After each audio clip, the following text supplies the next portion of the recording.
இந்த மாலை அவங்க தான் கொண்டு வந்து கொடுத்தாங்க. அவங்க வந்து போட்டாங்க. விஜய் சார் பேசினாரு. அவர்கிட்ட சொன்ன உங்களை பார்க்கணும்னு சொல்லி தான் அவ்வளோ ஆர்வமாக அவர் வந்தார். ஆனால் நீங்களே வந்து தேடி இப்போ வீடியோ காலில் பேசுகிறீங்க.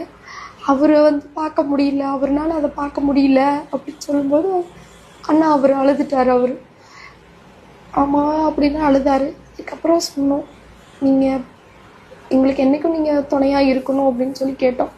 கண்டிப்பாக நிச்சயமாக நாங்கள் என்றைக்குமே துணையாக இருப்போம். நேரில் நான் கண்டிப்பாக வர்றேன். என்னால் இப்போ வர முடியல, ஆனால் கண்டிப்பாக நான் வருவேன். நான் என்றைக்கும் உங்களுக்கு துணையாக இருப்பேன். அதை நான் கண்டிப்பாக நிறைவேற்றி வைக்கிறேன் அப்படின்னு சொல்லி அவர் இல்லாத இடத்த அவங்க தொண்டர்கள் எல்லாருமே அதை கரெக்டாக அந்த வேலையெல்லாம் செய்கிறாங்க.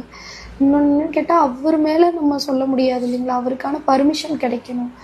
அவர் வந்து அவர் வர்றாரு அப்படி தடாலடியாக அவர் வர்றாருன்னு தெரிஞ்சாலே எல்லாரும் கூட்டம் கூடும். திரும்பவும் அது மாதிரி ஒரு சம்பவம் வந்துடக்கூடாதுங்கிறதுனால தான் அவர் நேரில் வர்றதையே அவாய்ட் பண்ணிட்டு இருக்காரு. ஸோ அதனால அவர் மேலே எந்த ஒரு வருத்தமும் இல்லை.